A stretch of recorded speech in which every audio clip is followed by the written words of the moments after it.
Welcome to yet another lecture in the Prelims Hacker series presented by Dakshinalearnings. ഇന്നത്തെ നമ്മുടെ team modern ഹിസ്റ്ററിയിലെ reports and acts എന്നുള്ളൊരു തീമാണ് discuss ചെയ്യാൻ പോകുന്നത്. നമ്മുടെ ഇൻഡിപെൻഡൻസിന് മുമ്പ് ഇന്ത്യനെ എങ്ങനെയാണ് റൂൾ ചെയ്തുകൊണ്ടിരുന്നത്? ബ്രിട്ടീഷ് ഒരുപാട് റൂൾസ് പ്രകാരമാണ് ഇന്ത്യനെ റൂൾ ചെയ്തുകൊണ്ടിരുന്നത്, ഒരുപാട് ആക്ട്സ് ആൻഡ് റെഗുലേഷൻസ് പ്രകാരം. ആ ആക്ട്സ് ആൻഡ് റെഗുലേഷൻസ് ആണ് നമ്മളിന്ന് ഡിസ്കസ് ചെയ്യാൻ പോകുന്നത്. സോ അതിനു മുമ്പ് നമ്മുടെ ടോപ്പിക്കിലേക്ക് കടക്കുന്നതിന് മുമ്പ് ഇതുവരെ ഈ ഒരു ടോപ്പിക്കിൽ നിന്ന് ഈ ഒരു തീമിൽ നിന്ന് ചോദിച്ചിട്ടുള്ള കുറച്ച് UPSC പ്രീവിയസ് ഇയർ ക്വസ്റ്റ്യൻസ് നോക്കിയിട്ട് നമുക്ക് തുടങ്ങാം. ഓക്കെ, സോ PPT നോക്കിക്കഴിഞ്ഞാൽ ഫസ്റ്റ് ക്വസ്റ്റ്യൻ ഇവിടെ ചോദിച്ചിട്ടുള്ളത് നോക്കൂ. By which one of the following acts was the Governor General of Bengal designated as the Governor General of India? Governor general of Bengal എന്ന് പറഞ്ഞ post ഉണ്ടായിരുന്നു, അത് ഗവർണർ ജനറൽ ഓഫ് ഇന്ത്യ ആക്കി മാറ്റിയത് ഏത് ആക്ട് പ്രകാരമാണ്? ഡയറക്ട്ലി ഒരു ആക്ടിന്റെ ക്വസ്റ്റ്യനാണ് ചോദിച്ചിട്ടുള്ളത്. വളരെ ബേസിക് ആയിട്ടുള്ള ഒരു ക്വസ്റ്റ്യനാണ് ചോദിച്ചിട്ടുള്ളത്. Regulating act, Pitt's India act, charter act of 1793, charter act of 1833. ഇതിൽ ഏതാണെന്നാണ് ചോദിക്കുന്നത്. ഈ ഓരോ ആക്ട് നമ്മൾ വളരെ ഡീറ്റെയിൽഡ് ആയിട്ട് ഇൻഡെപ്ത് ആയിട്ട് ഡീൽ ചെയ്യാൻ പോവാണ്. അത് കഴിയുമ്പോൾ നിങ്ങൾക്ക് ഈ ക്വസ്റ്റ്യൻ ആൻസർ കിട്ടും. Next one. In the Government of India Act 1919, the functions of provincial government were divided into reserved and transferred subjects. Which of the following were treated as reserved subjects? ഇത് വളരെ in-depth ആയിട്ടുള്ള ഒരു question ആണ് ഈ ഒരു acts എന്ന് ചോദിച്ചിട്ടുള്ളത്. അതായത് ഗവൺമെന്റ് ഓഫ് ഇന്ത്യ ആക്ട് 1990 എന്ന് ഒരു ഇൻഡെപ്ത് ആയിട്ടുള്ള ഒരു ക്വസ്റ്റ്യൻ ചോദിച്ചിട്ടുണ്ട്. റിസർവ്ഡ് ലിസ്റ്റ് അതേപോലെ ട്രാൻസ്ഫേർഡ് ലിസ്റ്റ്, ഇങ്ങനെ രണ്ടായിട്ട് ക്ലാസിഫൈ ചെയ്തിട്ടുണ്ടായിരുന്നു ടോപ്പിക്സിന് ഈ ഒരു ഗവൺമെന്റ് ഓഫ് ഇന്ത്യ ആക്ട് പ്രകാരം. അതിൽ റിസർവ്ഡ് സബ്ജക്ട്സിന് അണ്ടറിൽ വരുന്ന ഏതൊക്കെയാണ് ചോദിച്ചിട്ടുള്ളത്. സോ വളരെ ഡീറ്റെയിൽഡ് ആയിട്ടുള്ള ഒരു ക്വസ്റ്റ്യൻ ആണ് ഇത്തവണ ചോദിച്ചിട്ടുള്ളത്. So administration of justice, local self government, land revenue, police, ഇതിൽ ഏതൊക്കെയാണ് വരുന്നത് എന്നാണ് ചോദിച്ചിട്ടുള്ളത്. ഇതും നിങ്ങൾക്ക് ഈ ഒരു ലെക്ചർ കഴിയുമ്പോൾ ആൻസർ ചെയ്യാൻ പറ്റും. Next one. Consider the following statement about charter act of 1813. Charter act of 1813 പ്രകാരമുള്ള ഒരു ക്വസ്റ്റ്യൻ. ഓൾമോസ്റ്റ് എല്ലാ ആക്ട്സും കഴിഞ്ഞ കുറേ വർഷങ്ങളായിട്ട് നമ്മുടെ പ്രീവിയസ് ഇയറിൽ വന്നിട്ടുണ്ട്. അതുകൊണ്ട് തന്നെ വളരെ ഇമ്പോർട്ടൻ്റ് ആയിട്ടുള്ള ഒരു ടോപ്പിക്കാണിത്. സോ ചാർട്ടർ ആക്ട് 1813 കുറിച്ച് ഒരു 3 സ്റ്റേറ്റ്മെന്റ്സ് വന്നിട്ട് അതിൽ ഏതൊക്കെയാണ് കറക്റ്റ് എന്നാണ് ചോദിക്കുന്നത്. It ended the trade monopoly of East India Company in India except for trade in tea and trade with China. It asserted the sovereignty of Britain crown over the Indian territories held by the company. The revenues of India were now controlled by the British Parliament. ഇങ്ങനെ 3 statements വന്നിട്ടുണ്ട്. അതിൽ ഏതൊക്കെയാണ് correct അതിനാണ് ചോദിച്ചിട്ടുള്ളത്. So ഏതൊക്കെ രീതിയിലാണ് questions ചോദിക്കുന്നത് എന്നുള്ളൊരു ഐഡിയ കിട്ടുക. Next one. In the federation established by Government of India Act of 1935, residuary powers were given to. 1935 Government of India Act വളരെ ഫേമസ് ആയിട്ടുള്ള ഒരു ആക്ട് ആണ്. അത് പ്രകാരം റെസിഡ്യൂറി പവർ ആർക്കാണ് കൊടുത്തിട്ടുള്ളത് ഞാൻ ചോദിക്കുന്നത്. Next one. The Montagu Chelmsford proposals were related to. Montagu Chelmsford reforms എന്താണ്? വളരെ വളരെ ബേസിക് ആയിട്ടുള്ള ഒരു ക്വസ്റ്റ്യനും ചോദിച്ചിട്ടുണ്ട്. ഇങ്ങനെയും ചോദിക്കാം എന്നുള്ള കാര്യവും മനസ്സിലാക്കുക. സോഷ്യൽ റിഫോംസ് ആണോ, എഡ്യൂക്കേഷണൽ റിഫോംസ് ആണോ, റിഫോംസ് ഇൻ പോലീസ് അഡ്മിനിസ്ട്രേഷൻ ആണോ, കോൺസ്റ്റിറ്റ്യൂഷണൽ റിഫോംസ് ആണോ എന്നാണ് ചോദിക്കുന്നത്. വളരെ ബേസിക് ആയിട്ടൊന്ന് ലോജിക് യൂസ് ചെയ്താൽ തന്നെ ഏതാണ് ആൻസർ എന്ന് മനസ്സിലാവും. Next one. The Government of India Act of 1919 clearly defined the separation of power between judiciary and legislature, the jurisdiction of central and provincial governments, the power of the Secretary of State for India and the Viceroy, none of the above.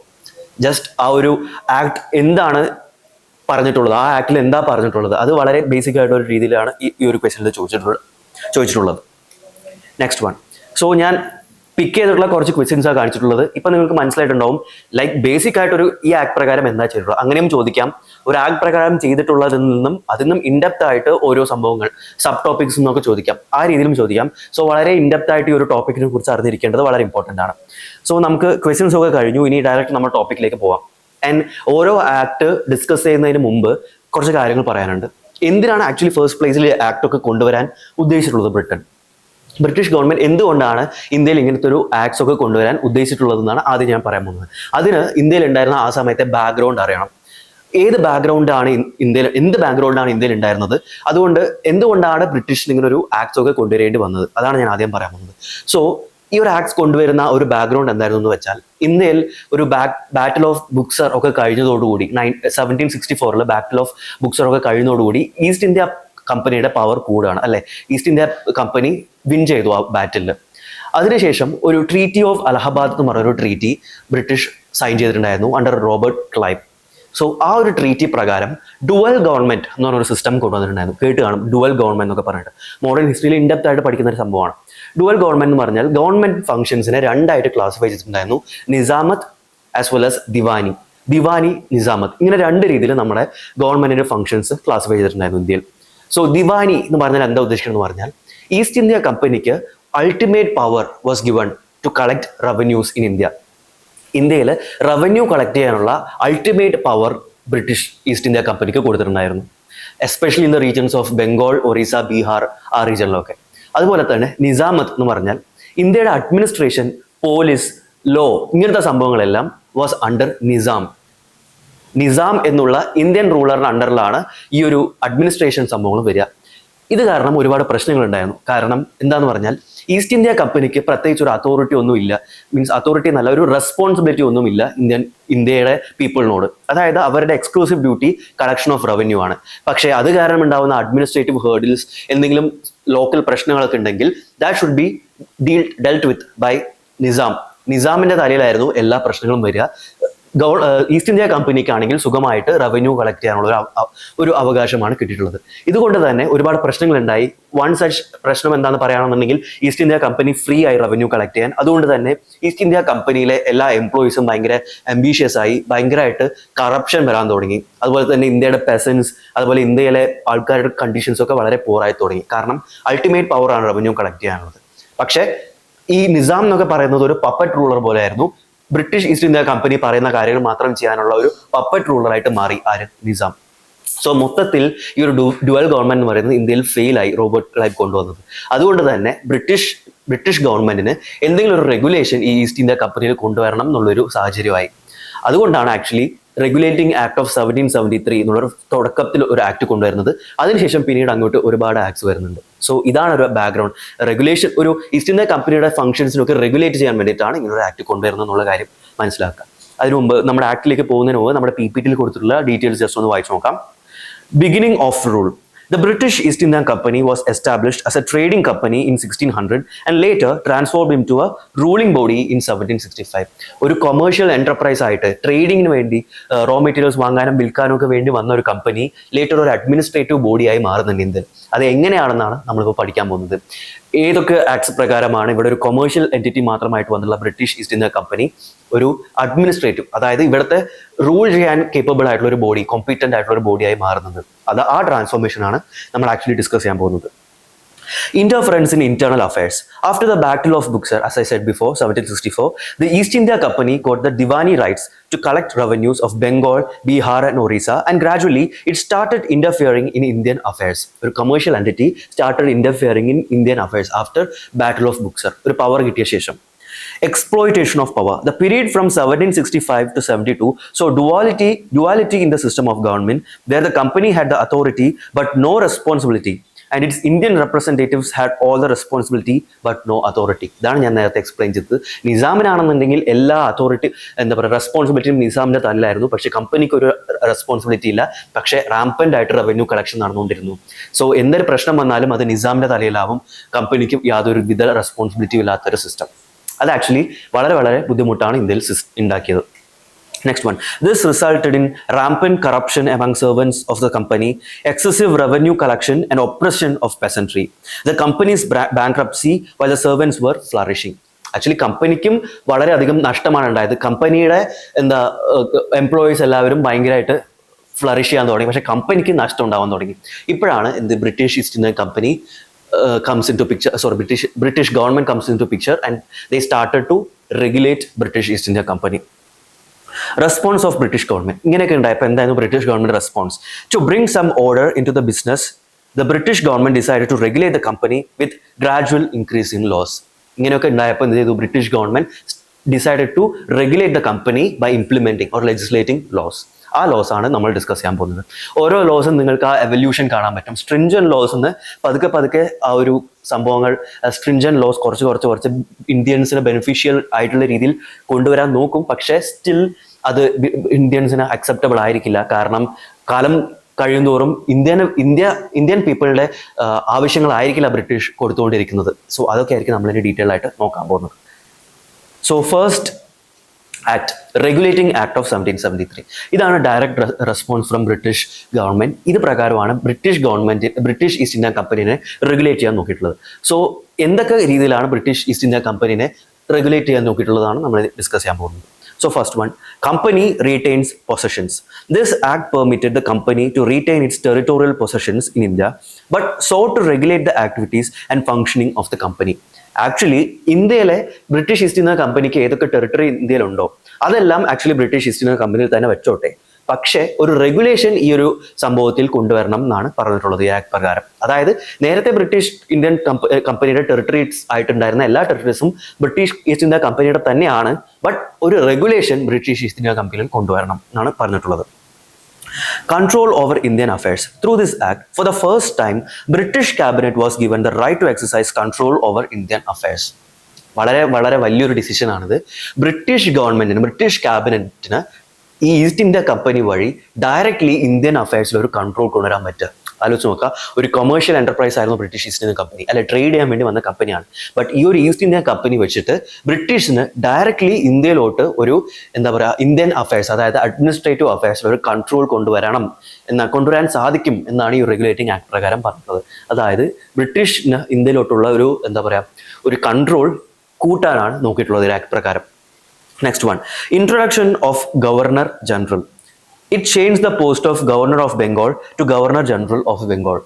Governor of Bengal എന്നുള്ളൊരു ടേമിനെ governor general of Bengal എന്നുള്ള പേരാക്കി മാറ്റി. കൂടുതൽ prestige and power ഈ ഒരു governor general of ബംഗാളിന് ഉണ്ടാവും. Okay, ഇത് administration in Bengal was to be carried out by governor general and a council consisting of 4 members. ഇങ്ങനെ ഗവർണർ ഓഫ് ബംഗാളിനെ ഗവർണർ ജനറൽ ഓഫ് ബംഗാൾ എന്നുള്ള പേരാക്കി മാറ്റി. ആൻഡ് ദിസ് ഗവർണർ ജനറലിന് ഒരു 4-member കൗൺസിൽ കൊടുത്തു, ഗവർണർ ജനറലിന്റെ ആക്ടിവിറ്റീസ് എല്ലാം കോർഡിനേറ്റ് ചെയ്യാനും എല്ലാം വേണ്ടിയിട്ട്. So governor general and a council, governor general with 4 other members, അങ്ങനെ ഒരു അഡ്മിനിസ്ട്രേറ്റീവ് സിസ്റ്റമാണ് ഈ ഒരു റെഗുലേറ്റിംഗ് ആക്ട് 1773 പ്രകാരം ഉണ്ടാക്കിയിട്ടുള്ളത്.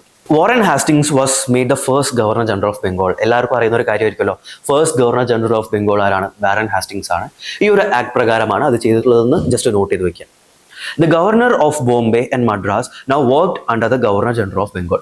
നേരത്തെ ബംഗാൾ ഗവർണർ, ബോംബെ ഗവർണർ, അതേപോലെ തന്നെ മദ്രാസ് ഗവർണർ, ഇങ്ങനെ ഒരു ഇൻഡിപെൻഡന്റ് ഗവർണേഴ്സ് ഉണ്ടായിരുന്നു. ഇതിൽ ഗവർണർ ജനറൽ ഓഫ് ബംഗാളിനെ governor of general of Bengal ആക്കി വലിയൊരു പൊസിഷൻ കൊടുത്തിട്ട് ബാക്കി 2 ഗവർണേഴ്സിനെ ഇതിന് അണ്ടറിൽ കൊണ്ടുവന്നു. അതായത് എന്താ ഇവിടെ സംഭവിക്കുന്നത്? ഒരു സെൻട്രലൈസേഷൻ ഓഫ് പവർ. ബംഗാളിന് ഒരു സെൻട്രലൈസ്ഡ് ഏരിയ ആക്കി മാറ്റിയിട്ട് ബാക്കി ഉള്ള ഈസ്റ്റ് ഇന്ത്യ കമ്പനിയുടെ ടെറിട്ടറീസിനെ അതിന് അണ്ടറിലോട്ട് കൊണ്ടുവരിക. ഇതിനാണല്ലോ സെൻട്രലൈസേഷൻ എന്ന് പറയാം, അല്ലെ? സെൻട്രലൈസേഷൻ, ഡീസെൻട്രലൈസേഷൻ എന്നൊക്കെ പറയുമല്ലോ. So actually centralisation of power began ഈ ഒരു ആക്ട് പ്രകാരം. ഈ ബംഗാൾ അതുപോലെ തന്നെ മദ്രാസ് ഈ 2 ഗവർണറെ ഗവർണർ ജനറൽ ഓഫ് ബംഗാളിന്റെ അണ്ടറിലേക്ക് കൊണ്ടുവന്ന പ്രകാരം ഒരു സെൻട്രലൈസേഷൻ ആണ് എന്ത് ബ്രിട്ടീഷ് ഗവൺമെന്റ് ഉദ്ദേശിച്ചിട്ടുള്ളത് ഈ ഒരു ആക്ട് പ്രകാരം എന്ന് മനസ്സിലാക്കണം. അതുപോലെ തന്നെ establishment of supreme Court of Calcutta, അങ്ങനെ ഒരു body Supreme Court of Calcutta ഈ ഒരു ആക്ട് പ്രകാരമാണ് എസ്റ്റാബ്ലിഷ് ചെയ്തിട്ടുള്ളത്. Supreme Court of judicature was to be established in ബംഗാളാണ്, കൽക്കട്ടയിലാണ് എസ്റ്റാബ്ലിഷ് ചെയ്തിട്ടുള്ളത്. Along with the appellate jurisdictions were all subjects could seek redressal. It comprised of 1 chief justice and 3 other judges. ഇങ്ങനത്തുള്ള factual content ഒക്കെ just note ചെയ്ത് വെക്കുക. ഒരു chief ജസ്റ്റിസും 3 other ജഡ്ജസുമാണ് ഉണ്ടായിരുന്നത് ഈ ഒരു സുപ്രീം കോർട്ടിൽ. പക്ഷേ ഇങ്ങനൊരു സുപ്രീം കോർട്ട് കൊണ്ടുവന്നു എന്നുള്ളതേ ഉള്ളൂ. പക്ഷേ വൈകാതെ തന്നെ ഈ സുപ്രീം കോർട്ടിന്റെ പവർ ആക്ച്വലി കുറയ്ക്കുന്നുണ്ട്. എന്തിനാണ് സുപ്രീം കോർട്ട് കൊണ്ടുവന്നത്? ഇപ്പോൾ ഈ റൂളേഴ്സ് ഒക്കെ എന്തെങ്കിലും തെറ്റ് ചെയ്യുന്നുണ്ടെങ്കിൽ അതിന് എതിരെയുള്ള ഒരു നടപടി സുപ്രീം കോർട്ടിന് എടുക്കാൻ പറ്റുമായിരുന്നു. സുപ്രീം കോർട്ടിൽ ഇന്ത്യൻ ആൾക്കാർക്ക് പോയിട്ട് ഇതിനെതിരെയുള്ള കംപ്ലൈന്റ് കൊടുക്കാൻ പറ്റും. ആ ഒരു ഉദ്ദേശത്തിന്റെ പേരിലാണ് സുപ്രീം കോർട്ട് കൊണ്ടുവന്നതെങ്കിലും തൊട്ട് വൈകാതെ തന്നെ സുപ്രീം കോർട്ടിന്റെ പവേഴ്സിനെ എല്ലാം കർട്ടൈൽ ചെയ്യുന്നുണ്ട്. അതിന് വേണ്ടിയിട്ട് ഒരു ആക്ട് തന്നെ കൊണ്ടുവരുന്നുണ്ട് സുപ്രീം കോർട്ടിന്. അതാണ് ഞാൻ ഇവിടെ താഴെ മെൻഷൻ ചെയ്തിട്ടുള്ളത്. In 1781 the act was amended. ഈ ഒരു ആക്ട് 1773 ആക്ട് അമെൻഡ് ചെയ്തിട്ട് ആക്ട് ഓഫ് സെറ്റിൽമെന്റ് 1781 അങ്ങനൊരു ആക്ട് കൊണ്ടുവന്നത്. ആക്ട് ഓഫ് സെറ്റിൽമെന്റ് 1781 എന്ന് പറഞ്ഞൊരു ആക്ട് കൊണ്ടുവന്നിട്ടുണ്ട്. അതൊരു അമെൻമെന്റ് ആക്ട് ആണ്. ഈ 1773 കൊണ്ടുവന്ന ഈ സുപ്രീം കോർട്ടിന്റെ പവേഴ്സിനെ കർട്ടൈൽ ചെയ്യാൻ വേണ്ടി കൊണ്ടുവന്ന ഒരു ആക്ട് ആണ് ആക്ട് ഓഫ് സെറ്റിൽമെന്റ് 1781. അതൊരു അമെൻമെന്റ് ആക്ട് ആണ്.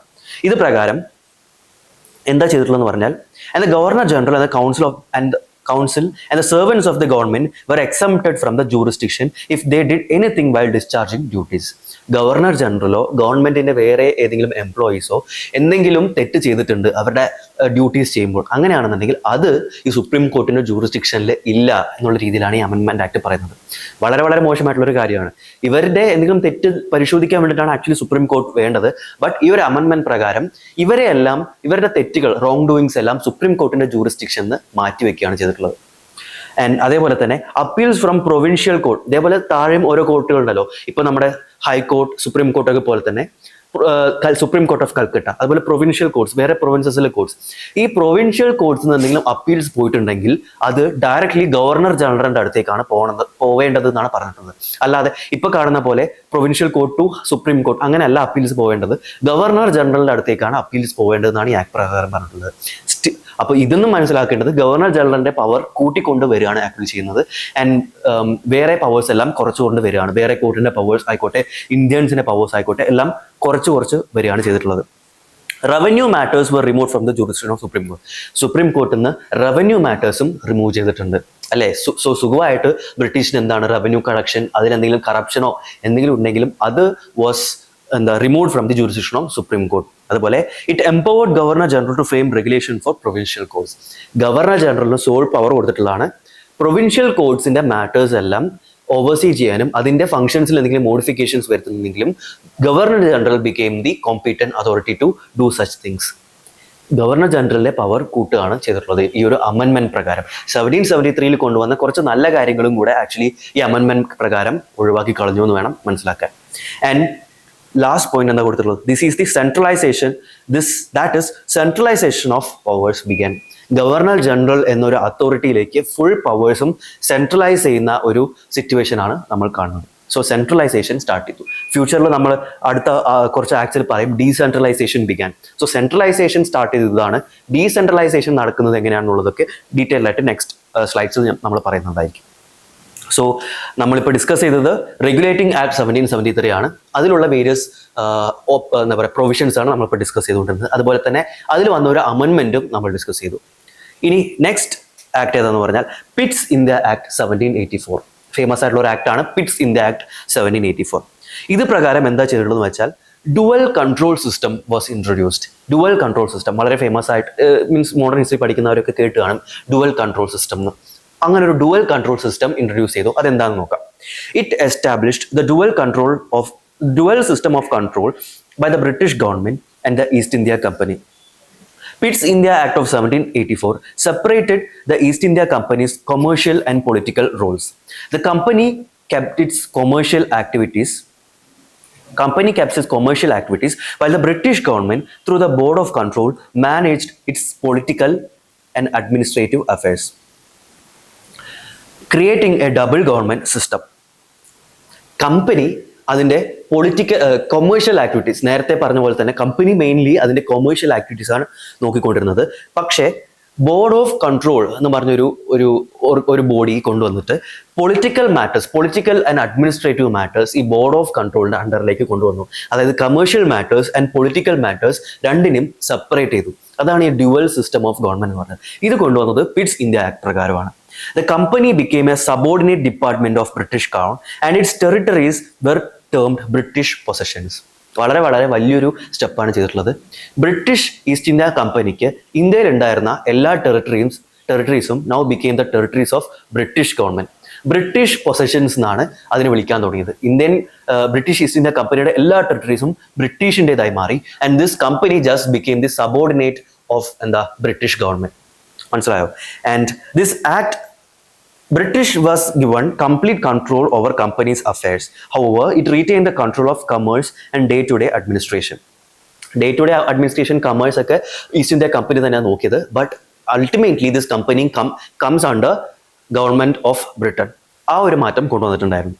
This act distinguished commercial and political functions of the company. ഞാൻ നേരത്തെ പറഞ്ഞ പോലെ തന്നെ കമേഴ്ഷ്യൽ പൊളിറ്റിക്കൽ ഫംഗ്ഷൻ ഇതിന് രണ്ടും ഡിസ്റ്റിംഗ്വിഷ് ചെയ്തു. The court of directors delt with commercial. കമ്പനിയുടെ തന്നെ കോർട്ട് ഓഫ് ഡയറക്ടേഴ്സ് എന്നൊരു ബോഡി ക്രിയേറ്റ് ചെയ്തിട്ട് അത് കമേഴ്ഷ്യൽ അഫയേഴ്സ് എല്ലാം നോക്കി. ആൻഡ് ബോർഡ് ഓഫ് കൺട്രോൾ എന്ന് പറഞ്ഞൊരു ബോഡി അത് പൊളിറ്റിക്കൽ സംഭവങ്ങളെല്ലാം നോക്കി. അങ്ങനെ ഒരു സെപ്പറേഷൻ ഓഫ് പവറാണ് കൊണ്ടുവന്നത്.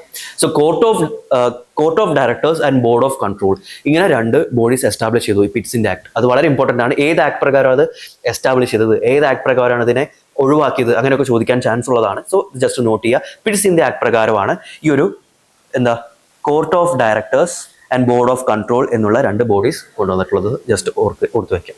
A board of control was formed to exercise control over companies' civil, military and revenue affairs. ഇതും ചോദിച്ചിട്ടുണ്ട്. ബോർഡ് ഓഫ് കൺട്രോളിന് ഏതൊക്കെ മേഖലകളിലാണ് പവർ ഉള്ളത്, ഏതൊക്കെയാണ് civil, military and revenue affairs. ഇത് നോട്ട് ചെയ്ത് വെക്കാം. It consisted of a Chancellor of Exchequer, Secretary of State, 4 members of the Privy Council appointed by the Crown. അതിലെ മെമ്പേഴ്സും ആരൊക്കെയാണെന്നും നോട്ട് ചെയ്ത് വയ്ക്കുക. Chancellor of Exchequer, Secretary of State, the 4 members of Privy Council. ഇവരൊക്കെയാണ് ഇതിലെ എന്താണ് members ആയിട്ടുള്ളത് ഈ board of കൺട്രോളിലെ. Board of control എന്താണ്? പൊളിറ്റിക്കൽ മാറ്റേഴ്സ് ആണ് ഹാൻഡിൽ ചെയ്തതെന്നും ഓർക്കുക. അതുപോലെ തന്നെ next one is court of directors. Court of directors എന്താണ്? കമേഴ്ഷ്യൽ അഫയേഴ്സ് ആണ് മാനേജ് ചെയ്തുകൊണ്ടിരുന്നതെന്നും ആ ഒരു ഡിസ്റ്റിങ്ഷൻ ഓർത്തു വയ്ക്കുക. And next one, Governor General and Commander in Chief. The Council of Governor General was reduced to 3 members, including Commander in Chief. നേരത്തെ 4-membered council was appointed to assist the Governor General. പക്ഷെ ഇപ്പൊ എന്തായി? 4 members മാറ്റിയിട്ട് 3 ആക്കി. ഒരാളെ കുറച്ചു. അതും not ചെയ്യുക. In 1786 വേറൊരു ആക്ട് ആക്ച്വലി 1786 വേറൊരു ആക്ട് ഉണ്ട്, ആക്ട് ഓഫ് 1786. അത് പ്രകാരം ചെറിയൊരു മോഡിഫിക്കേഷൻ വരുത്തിയിട്ടുണ്ടായിരുന്നു. Lord Cornwallis was granted the power of both the governor general and commander in chief. Governor general എന്നുള്ള പവറും അതുപോലെ കമാൻഡർ ഇൻ ചീഫ്, ഈ 2 സെപ്പറേറ്റ് എൻറ്റിറ്റി ആയിരുന്നു നേരത്തെ വരെ.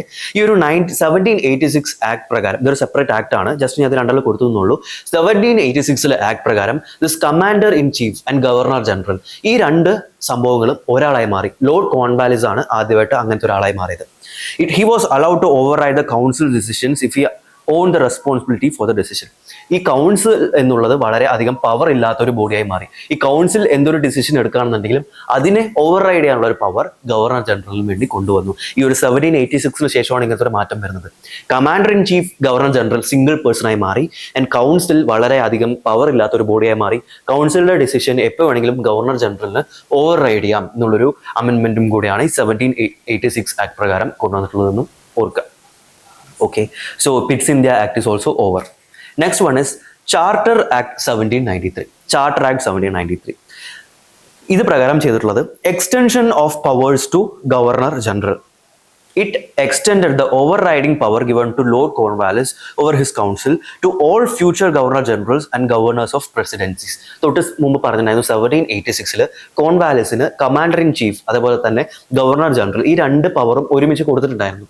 സിമിലർലി ഇനി ഫ്യൂച്ചറിൽ എല്ലാ ഗവർണർ ജനറൽസിനും ഈ പവർ ഉണ്ട് എന്ന് പറഞ്ഞിട്ടുള്ള ആക്ടാണ് ചാർട്ടർ ആക്ട് 1793. ഈ ഒരു ആക്ട് പ്രകാരം ഫ്യൂച്ചറിലുള്ള എല്ലാ ഗവർണർ ജനറൽസിനും കോൺവാലിസിന് കൊടുത്തിട്ടുള്ള സെയിം പവർ കിട്ടാൻ തുടങ്ങി. കോൺവാലിസിന് വേണ്ടി സ്പെഷ്യലി കൊണ്ടുവന്ന ഒരു സംഭവമാണ് 1786, but it was later made applicable to all other governor generals, future governor generals. More control over subordinate presidencies. Bombay Madras presidencies ഉണ്ടായിരുന്നു, അതിനെ ബംഗാൾ ഗവർണർ ജനറലിന്റെ അണ്ടറിൽ കൊണ്ടുവന്നു എന്ന് പറഞ്ഞു. ഇപ്പോൾ എന്താ ചെയ്തു വെച്ചാൽ ഈ 2 പ്രസിഡൻസീസിനും കൂടുതൽ കൺട്രോൾ ഈ ബംഗാളിലെ ഗവർണറിന് ഉണ്ടാവും.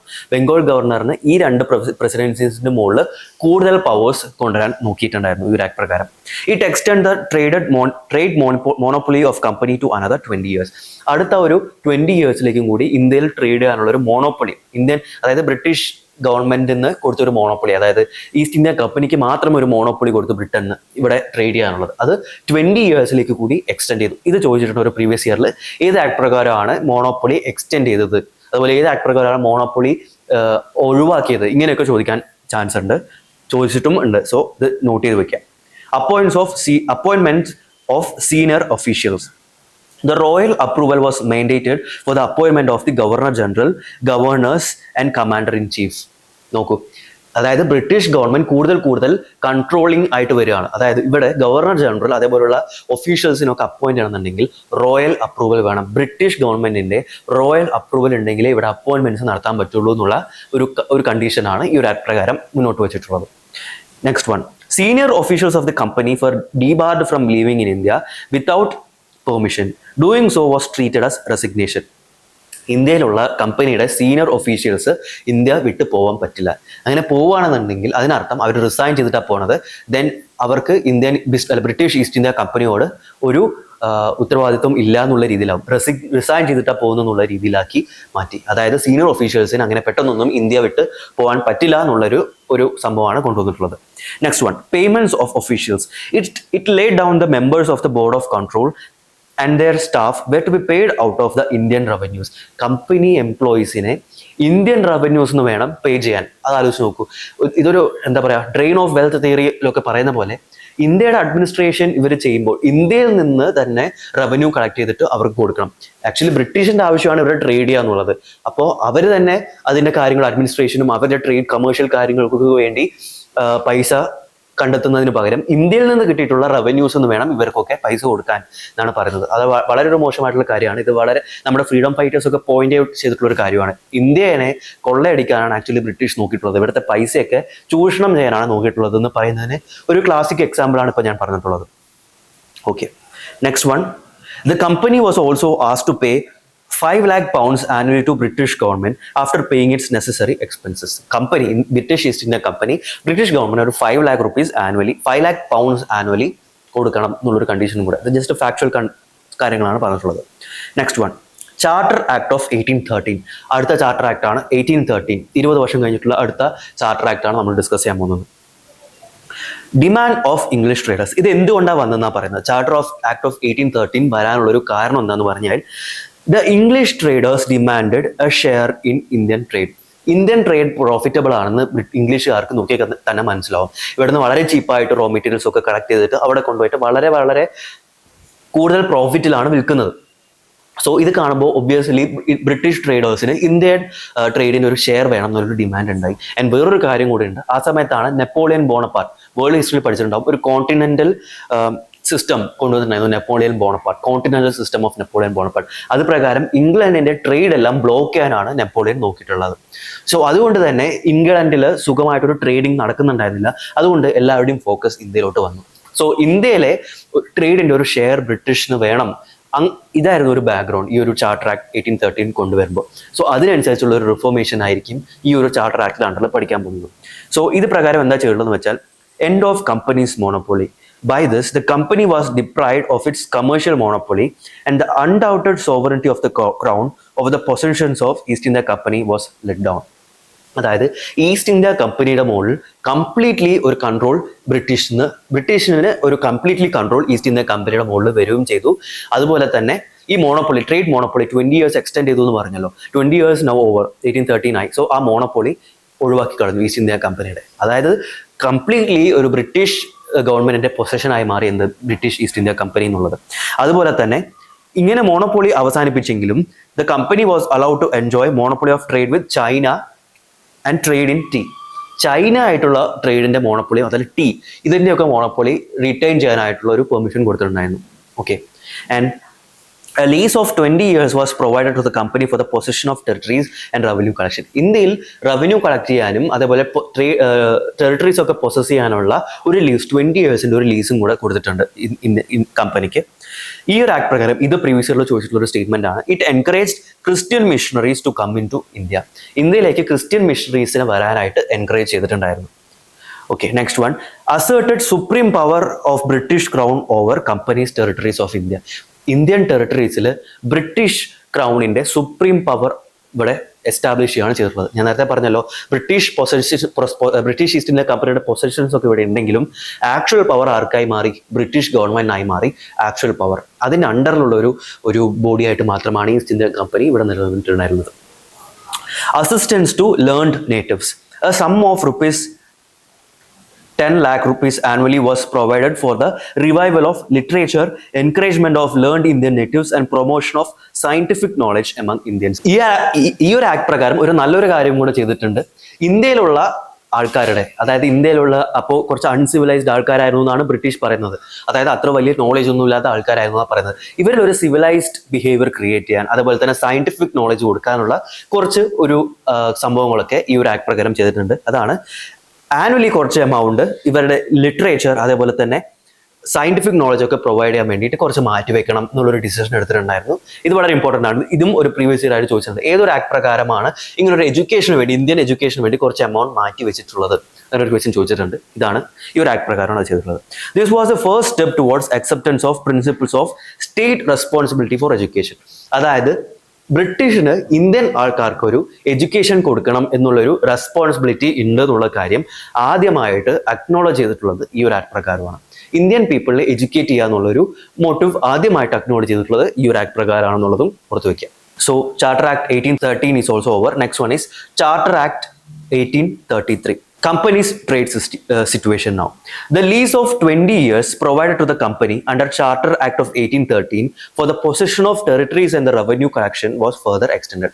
കഴിഞ്ഞ ചാർട്ടർ ആക്ടിൽ ഞാൻ പറഞ്ഞിട്ടുണ്ടായിരുന്നു അടുത്ത ഒരു 20 വർഷത്തേക്ക് ലീസ് കൊടുത്തിട്ടുണ്ടായിരുന്നു ഇന്ത്യൻ പൊസഷൻസിന് വേണ്ടിയിട്ടും അതേപോലെ ഇന്ത്യയിൽ ട്രേഡ് ചെയ്യാനും കമേഴ്ഷ്യൽ കാര്യങ്ങൾക്ക് വേണ്ടി ട്രേഡ് ചെയ്യാനൊക്കെ ഒരു ലീസ് കൊടുത്തിട്ടുണ്ടായിരുന്നു പറഞ്ഞു. ആ ലീസ് ഈ ഒരു ആക്ട് പ്രകാരം എൻഡ് ചെയ്തു. ഓക്കെ, അതേപോലെ how the companies monopoly over trade with China and tea in India and tea ended. ചൈനയിലും അതുപോലെ ടീയിലും ഒരു മോണോപ്പൊളി കൊടുത്തിട്ടുണ്ടായിരുന്നല്ലോ കഴിഞ്ഞ ആക്ട് പ്രകാരം, അതും എൻഡ് ചെയ്തു ഈ ഒരു ആക്ട് പ്രകാരം. And European immigration. All restrictions on European immigration and the acquisition of property in India were lifted, which paved way for the wholesale European colonization in India. അതായത് മാസീവായിട്ട് യൂറോപ്യൻസിനെ ഇന്ത്യയിൽ colonise ചെയ്യാനുള്ള കാര്യങ്ങളിൽ അലോ ചെയ്തിട്ടുണ്ടായിരുന്നു. എല്ലാ റെസ്ട്രിക്ഷൻസും യൂറോപ്യൻസ് ഇന്ത്യയിലോട്ട് മൈഗ്രേറ്റ് ചെയ്യാനുള്ള എല്ലാ റെസ്ട്രിക്ഷൻസും lift ചെയ്തിട്ട് ഇന്ത്യയിലോട്ടുള്ള യൂറോപ്യൻസിന്റെ colonisation നല്ല രീതിയിൽ പ്രൊമോട്ട് ചെയ്തിട്ടുണ്ടായിരുന്നു. ഈ ഒരു ആക്ട് പ്രകാരമാണ് ആക്ച്വലി ഇത്രയും ബ്രിട്ടീഷുകാർ ഇന്ത്യയിലോട്ട് വരുന്നതും ഇവിടെ കോളനൈസും ചെയ്തിട്ടുള്ളത്. Next one, introduction of governor general of India. The post വളരെ വളരെ ഇമ്പോർട്ടൻ്റ് ആയിട്ടുള്ള കാര്യമാണ് ഞാൻ ഈ പറയാൻ പോകുന്നത്. നേരത്തെ ഗവർണർ ഓഫ് ബംഗാൾ എന്നുള്ള സംഭവം ഗവർണർ ജനറൽ ഓഫ് ബംഗാളിനാക്കി മാറ്റി. ഇനി ഈ ഒരു പോസ്റ്റിനെ ഗവർണർ ജനറൽ ഓഫ് ഇന്ത്യ എന്നാക്കി മാറ്റുന്നു. ഗവർണർ ജനറൽ ഓഫ് ബംഗാൾ എന്നുള്ള post governor general of India, വീണ്ടും ഒരു സെൻട്രലൈസേഷനാണ് കാണുന്നത്. ഈ ഒരു ഗവർണർ ജനറൽ ഓഫ് ബംഗാൾ എന്നുള്ള പേര് മാറ്റിയിട്ട് ഗവർണർ ജനറൽ ഓഫ് ഇന്ത്യ, ഇന്ത്യക്ക് വേണ്ടിയിട്ടുള്ള ഒരു ഗവർണർ ജനറൽ എന്നുള്ളൊരു രീതിയിലാക്കി മാറ്റിയ ഒരു പേര്. And more prestige and power was given to this position. Okay, the governor general of Bengal was converted into governor general of India. Governor general of India എന്നാക്കി മാറ്റി. This is considered as the final step towards centralisation of powers. സെൻട്രലൈസേഷന്റെ ഒരു final സ്റ്റെപ്പായിട്ടാണ് ഈ ഒരു ആക്ടിനെ കണക്കാക്കുന്നത്. Governor General of India was given the power to superintend, control and direct all civil and military affairs of the company. അതായത് governor general of ഇന്ത്യക്ക് കൂടുതൽ പവേഴ്സാണ് കൊടുക്കുന്നത്. എല്ലാ സിവിൽ മിലിറ്ററി അഫയേഴ്സിനും സൂപ്പറിൻറ്റൻഡ് ചെയ്യാനുള്ള ഒരു പവറാണ് ഗവർണർ ജനറൽ ഓഫ് ഇന്ത്യക്ക് കൊടുത്തിട്ടുള്ളത്. അതുപോലെ all revenues were raised under his authority and he had complete control over the expenditure too. എല്ലാ റവന്യൂസും, അതായത് ഗവർണർ ജനറൽ ഓഫ് ഇന്ത്യയുടെ പേരിലാണ് ഇന്ത്യയുടെ എല്ലാ റവന്യൂസും റേസ് ചെയ്യുന്നത് എന്നുള്ള രീതിയിലാക്കി. അതായത് ഗവർണർ ജനറൽ ഓഫ് ഇന്ത്യനെ ഒരു ഓൾ ടുഗദർ ഒരു വലിയൊരു ഫിഗർ ആക്കി മാറ്റിയ ഒരു ആക്ട് പ്രകാരം. And Bombay and Madras governors were deprived of powers. ഇതാണ് സെൻട്രലൈസേഷൻ എന്ന് പറയുന്നത്. നേരത്തെ ബോംബെ ആൻഡ് മദ്രാസിന് ഗവർണേഴ്സ് ഉണ്ടായിരുന്നെങ്കിൽ കുറച്ച് പവേഴ്സ് എങ്കിലും ഉണ്ടായിരുന്നു. ആ പവേഴ്സ് എല്ലാം കംപ്ലീറ്റ്ലി ഡിപ്രൈവ്ഡ് ആയി മാറി ഗവർണർ ജനറൽ ഓഫ് ഇന്ത്യ ആയി മാറി. എന്ത് ടോട്ടൽ പവർ ഉള്ള ഒരു ബോഡി. അതാണ് ചാർട്ടർ ആക്ട് 1833 പ്രകാരം ചെയ്തിട്ടുള്ളത്. ആൻഡ് ആരാണ് നമ്മുടെ governor general of India? First governor general of India ആരാണ്? വില്യം ബെന്റിക് ആണ് first governor general of India. നേരത്തെ നമ്മൾ പറഞ്ഞായിരുന്നു first governor general of Bengal ആയിരുന്നു, വാറൻ ഹാസ്റ്റിങ്സ് ആയിരുന്നു. അതുപോലെ first governor general of India ആരാണെന്ന് ചോദിച്ചാൽ അത് വില്യം ബെന്റിക് ആണ്. ഓക്കെ, ഈ ഒരു ചാർട്ടർ ആക്ടിന്റെ സമയത്താണ് ലോ കമ്മീഷൻ എസ്റ്റാബ്ലിഷ് ചെയ്യുന്നത്. It was established under this act for the consolidation and codification of Indian laws. Indian ലോസിനെ കോഡിഫൈ ചെയ്യണം എന്നുള്ളൊരു ആശയം, ഒരു കോൺസെപ്റ്റ് ഈ ഒരു ആക്ട് പ്രകാരമാണ് കൊണ്ടുവരുന്നത്. So law commission was appointed. It added a fourth ordinary member to the governor general council for India who was to be a legal expert in making laws. ഒരു law മെമ്പറെ ഒരു ordinary മെമ്പറായിട്ട് governor ജനറലിന്റെ കൗൺസിലേക്ക് include ചെയ്തിട്ടുണ്ട് ഈ ഒരു act പ്രകാരം. And Lord Macaulay was the first to be appointed as that ordinary member. Lord Macaulay എല്ലാവരും കേട്ടിട്ടുണ്ടാവും, മെക്കോളെ മിനിറ്റ് നമുക്ക് കേട്ടിട്ടുണ്ടാവും. ലോർഡ് മെക്കോളെനെയാണ് അങ്ങനെ ആദ്യത്തെ ലോ മെമ്പറായിട്ട് കൗൺസിലേക്ക് ഇൻക്ലൂഡ് ചെയ്തിട്ടുള്ളത്. And it attempted to introduce open competition to recruit civil servants. Civil സർവൻസിന് റിക്രൂട്ട് ചെയ്യാനായിട്ടുള്ള ഒരു ഓപ്പൺ കോമ്പറ്റീഷൻ. നേരത്തെ അങ്ങനെ ആയിരുന്നില്ല, ബ്രിട്ടീഷ് അപ്പോയിന്റ് ചെയ്യുന്ന ആൾക്കാരായിരുന്നു സിവിൽ സർവൻസ്. ഇപ്പോൾ സിവിൽ സർവൻസിനെ റിക്രൂട്ട് ചെയ്യാൻ ഒരു ഓപ്പൺ കോമ്പറ്റീഷൻ കൊണ്ടുവരണം എന്നുള്ളൊരു ഐഡിയ ആദ്യമായിട്ട് കൊണ്ടുവന്നത് ഈ ആക്ട് പ്രകാരമാണ്. ആക്ച്വലി അത് എസ്റ്റാബ്ലിഷ് ചെയ്തത് വേറൊരു ആക്ട് പ്രകാരമാണ്, പക്ഷെ അങ്ങനെ ഒരു ഐഡിയ പ്രപ്പോസ് ചെയ്യുന്നത് ഈ ഒരു ആക്ട് പ്രകാരമാണ്. And thus company was converted from a commercial body to an administrative body. അല്ലെ, ട്രേഡിന് വേണ്ടി കമേഴ്സിന് വേണ്ടി ഇവിടെ വന്നിട്ടുള്ള ഈ ഒരു ഈസ്റ്റ് ഇന്ത്യൻ കമ്പനി എന്തായി മാറി? ഒരു അഡ്മിനിസ്ട്രേറ്റീവ് ബോഡി. അതാണ് ട്രേഡ് ചെയ്യാൻ വന്ന ഒരു കമ്പനി ഇവിടുത്തെ എന്തായി മാറി? അഡ്മിനിസ്ട്രേറ്റീവ്. ഇവിടുത്തെ റൂൾസ് അതുപോലെ ഇവിടുത്തെ ലോസ് ഉണ്ടാക്കാൻ കേപ്പബിൾ ആയിട്ടുള്ള ഒരു ബോഡിയായി മാറി, ഇവിടുത്തെ അഡ്മിനിസ്ട്രേഷൻ നടത്തുന്ന ഒരു ബോഡിയായി മാറി. സോ ഇതാണ് ഈ ഒരു ട്രാൻസ്ഫോർമേഷൻ ആണ് നമുക്ക് ഈ ഒരു ആക്ട് പ്രകാരം കാണാൻ പറ്റുന്നത്. Okay, next one, charter act 1853. Actually charter act 1853 ആണ് final act of company's rule. നമുക്ക് ഈ ഒരു ആക്ടിനൊക്കെ, ഈ ബ്രിട്ടീഷ് കൊണ്ടുവന്നുള്ള ഒരു ആക്ടിനൊക്കെ generally company's rule and crown's rule അതിൻ്റെ അണ്ടറിൽ കൊണ്ടുവരാൻ പറ്റും. കമ്പനീസ് റൂൾ എന്ന് പറഞ്ഞാൽ കമ്പനി ആയിരുന്നു ഇവിടെ കുറച്ച് പവർ ആയിട്ടുള്ളത്. കമ്പനീനെ നിർത്തിക്കൊണ്ട് ഉണ്ടാക്കിയിട്ടുള്ള ഒരു ആക്ട്സ് ആണ് കമ്പനീസ് റൂൾസ് വരുന്നത്. അതുപോലെ ക്രൗൺസ് റൂൾ എന്ന് പറഞ്ഞൊരു വേറൊരു സെറ്റ് ഓഫ് ആക്ട്സ് തന്നെ ഉണ്ട്. അതായിരിക്കും ഇനി അടുത്ത് നമ്മൾ ഡിസ്കസ് ചെയ്യാൻ പോകുന്നത്. ഇതൊക്കെ 1853 ചാർട്ടർ ആക്ട് 1853 ആണ് the final act under the companies rule. ഇതിനുശേഷം സെപ്പോയ്സ് മ്യൂട്ടിനി ഒക്കെ 1857 ഉണ്ടാവുന്ന അറിയാമെന്ന് വിചാരിക്കുന്നു. ഫസ്റ്റ് ഇന്ത്യൻ വാർ ഫോർ ഇൻഡിപെൻഡൻസ്. അതിനുശേഷം കുറച്ച് മാറ്റങ്ങളൊക്കെ ഈ റൂൾസിൽ കൊണ്ടുവന്നിട്ടുണ്ട്. സോ അതിനു മുമ്പുള്ള അവസാനത്തെ ഒരു ആക്ട് ആണ് ഇത് ചാർട്ടർ ആക്ട് 1853. ഇതിലെന്താ സംഭവിച്ചുള്ളത് നോക്കാം. Companies trade situation.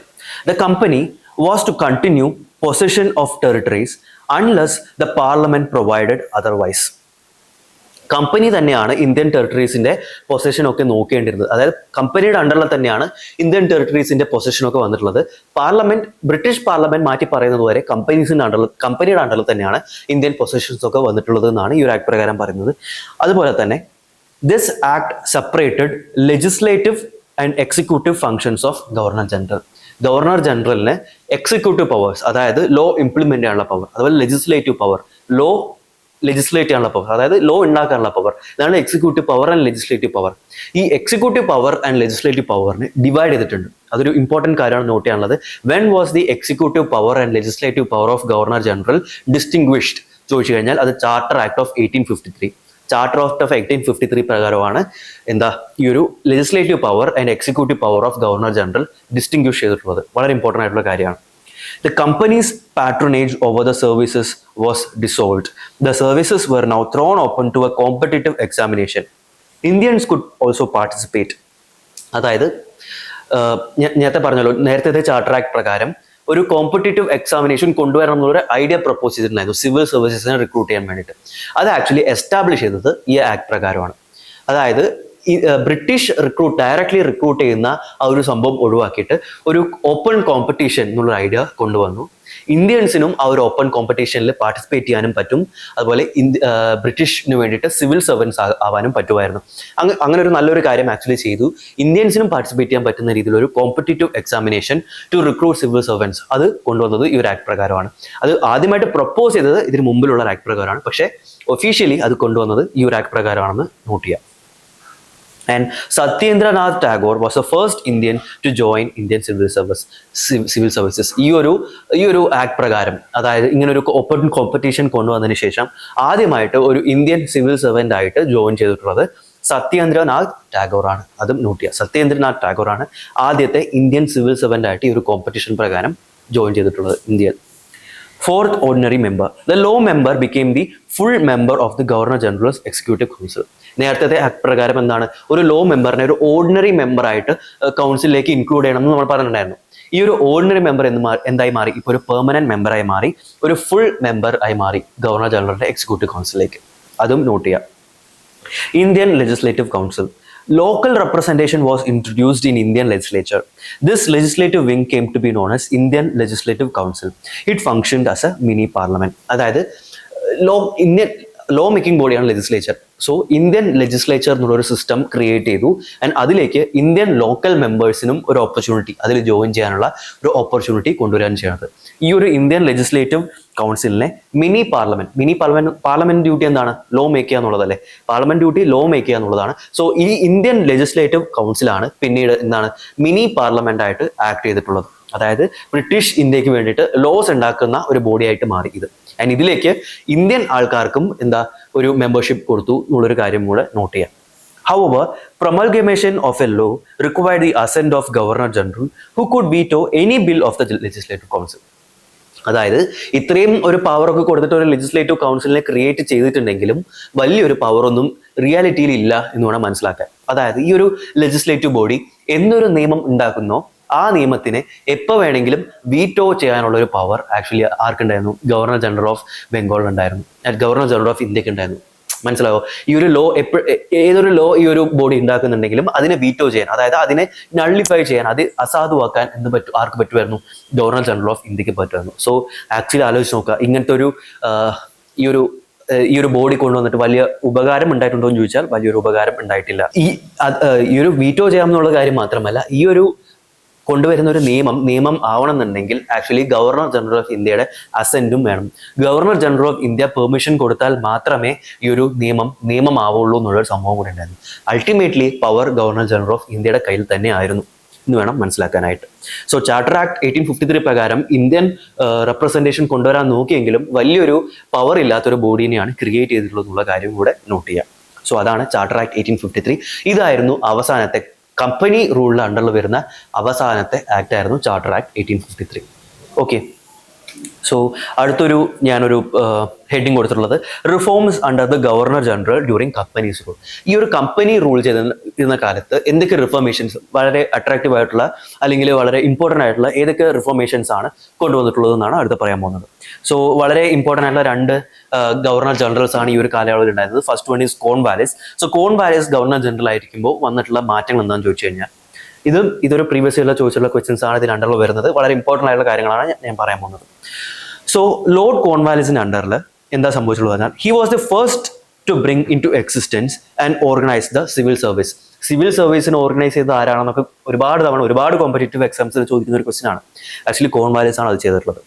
He abolished the district fauzdari courts and established circuit courts at Calcutta, Dhaka, Murshidabad and Patna. ഇതൊക്കെ നോട്ട് ചെയ്ത് വെക്കാം.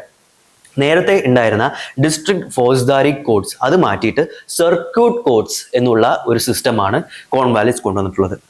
ആൻഡ് കോൺവാലിസ് കോഡ് എന്ന് പറഞ്ഞൊരു സംഭവം കോൺവാലിസ് കൊണ്ടുവന്നിട്ടുണ്ടായിരുന്നു. അത് പ്രകാരം there was a separation of revenue and justice administration. Justice, revenue ഈ 2 സംഭവങ്ങളെയും സെപ്പറേറ്റ് ആയിട്ടാണ് അഡ്മിനിസ്ട്രേറ്റ് ചെയ്തിട്ടുണ്ടായിരുന്നത്. അതുപോലെ തന്നെ European subjects were also brought under the jurisdiction. ഈ കോൺവാലിസ് കോഡ് പ്രകാരം യൂറോപ്യൻ സബ്ജക്ട്സും യൂറോപ്യൻ ആൾക്കാരും എന്തെങ്കിലും തെറ്റ് ചെയ്തിട്ടുണ്ടെങ്കിൽ അതിനെയും ജൂറിസ്ഡിക്ഷൻ അണ്ടറിൽ കൊണ്ടുവന്നിട്ടുണ്ടായിരുന്നു. അതൊരു നല്ലൊരു കാര്യമാണ്. ഇന്ത്യൻസ് മാത്രമല്ല, European subjects were also brought into the jurisdiction. അടുത്തത്, government officials were answerable to the civil courts for action done in their official capacity. ഗവൺമെന്റിന്റെ ഒഫീഷ്യൽസും റെസ്പോൺസിബിൾ ആയി മാറി. അവരെന്തെങ്കിലും തെറ്റ് ചെയ്തിട്ടുണ്ട് അവരുടെ ഒഫീഷ്യൽ കപ്പാസിറ്റിയിൽ എങ്കിൽ they were made responsible to the civil courts. The principle of sovereignty of law was established. അതൊരു ബ്രിട്ടീഷ് കോൺസെപ്റ്റ് ആണ്. ആക്ച്വലി റൂൾ ഓഫ് ലോ എന്ന് കേട്ടിട്ടുണ്ടല്ലോ. ലോ ആണ് ഏറ്റവും ഇമ്പോർട്ടൻറ്റ്, ലോ ആണ് ഏറ്റവും സുപ്രീം എന്ന് പറയുന്ന ഒരു കോൺസെപ്റ്റ് ബ്രിട്ടീഷ് കോൺസെപ്റ്റ് ആണ്. അതിന്റെ ഒരു റിഫ്ലക്ഷൻ ആണ് ഇവിടെ കാണുന്നത്. The principle of sovereignty of law, law ആണ് ഏറ്റവും പരമമായിട്ടുള്ളത്, സുപ്പീരിയർ ആയിട്ടുള്ളത് ലോ ആണ്.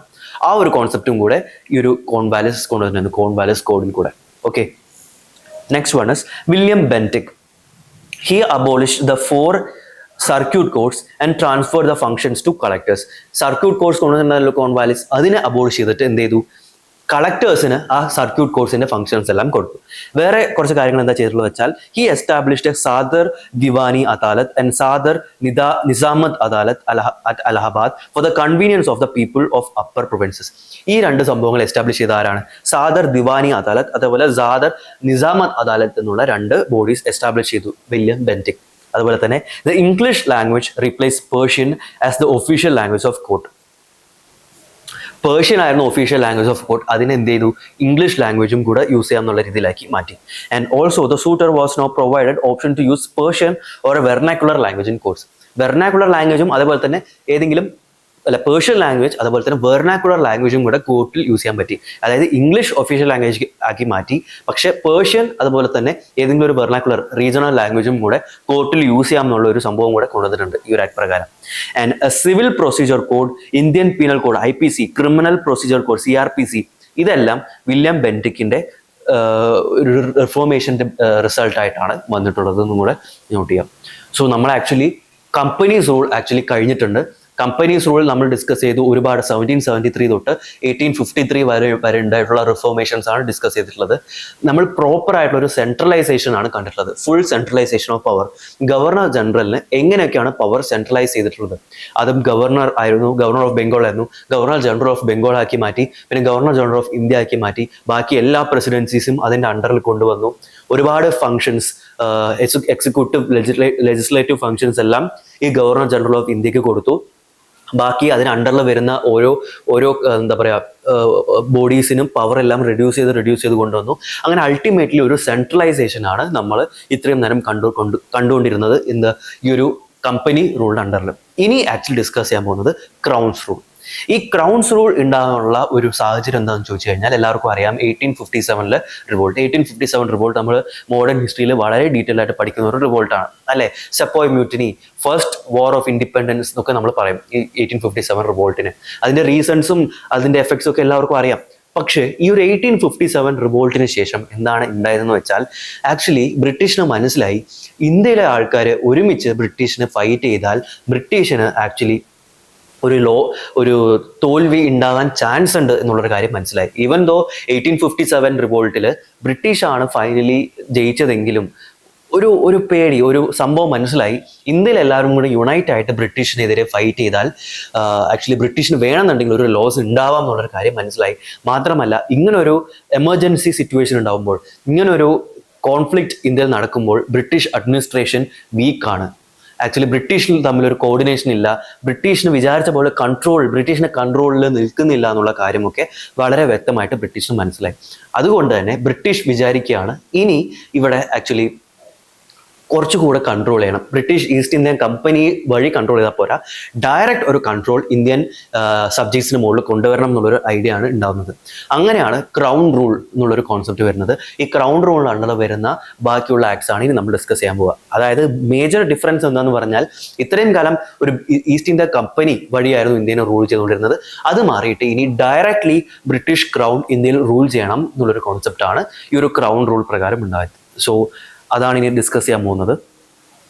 സോ അതിലുണ്ടായിട്ടുള്ള ഫസ്റ്റ് ആക്ട് എന്ന് പറഞ്ഞാൽ ഗവൺമെന്റ് ഓഫ് ഇന്ത്യ ആക്ട് 1858. അതായത് 1857 സെപ്പോയ് മ്യൂട്ടിനി, ഫസ്റ്റ് വാർ ഓഫ് ഇൻഡിപെൻഡൻസിന് ശേഷം ഉണ്ടായിട്ടുള്ള ഇമ്മീഡിയറ്റ്ലി കൊണ്ടുവന്ന ഒരു ആക്ടാണ് ഗവൺമെന്റ് ഓഫ് ഇന്ത്യ ആക്ട് 1858. ഇത് പ്രകാരം എന്തൊക്കെ സംഭവങ്ങളാണ് മാറ്റം വരുത്തിയിട്ടുള്ളത് ബ്രിട്ടീഷ് എന്നാണ് നമ്മളിനി നോക്കാൻ പോകുന്നത്. സോ ഫസ്റ്റ് വൺ, ഇതിന്റെ reason outcomes of 1857 revolt. The revolt of 1857 had exposed the company's limitation in administering under a complex situation. ഒരു കോംപ്ലെക്സ് സിറ്റുവേഷൻ വരുമ്പോൾ അതിനെ അഡ്മിനിസ്റ്റർ ചെയ്യാൻ ഉള്ളൊരു ഡിഫിക്കൽട്ടി ബ്രിട്ടീഷിന് മനസ്സിലായി. ഈസ്റ്റ് ഇന്ത്യ കമ്പനി വഴി അഡ്മിനിസ്റ്റർ ചെയ്യുമ്പോൾ അതൊരു ഡിഫിക്കൽട്ട്, അതായത് ഒരു നല്ല രീതിയിൽ അഡ്മിനിസ്റ്റർ ചെയ്യാൻ പറ്റുന്ന കോംപ്ലെക്സ് സിറ്റുവേഷൻ ഒന്നും ടാക്കിൾ ചെയ്യാൻ പറ്റുന്നില്ല എന്നുള്ളൊരു കാര്യം, ആ ഒരു റിയലൈസേഷൻ ബ്രിട്ടീഷ് ഗവൺമെന്റിന് ഉണ്ടാവുകയാണ്. എൻഡ് ഓഫ് കമ്പനി റൂൾ, കമ്പനിയുടെ റൂള് ഈ ഒരു ആക്ട് പ്രകാരം എൻഡ് ചെയ്യാണ്. The dual system introduced by the Pitt's India act came to an end now. India was to be governed by and the name of the crown through the secretary of state and a council of 15. അതായത് company rule end ചെയ്തിട്ട് ഇനി India should be directly ruled by British crown.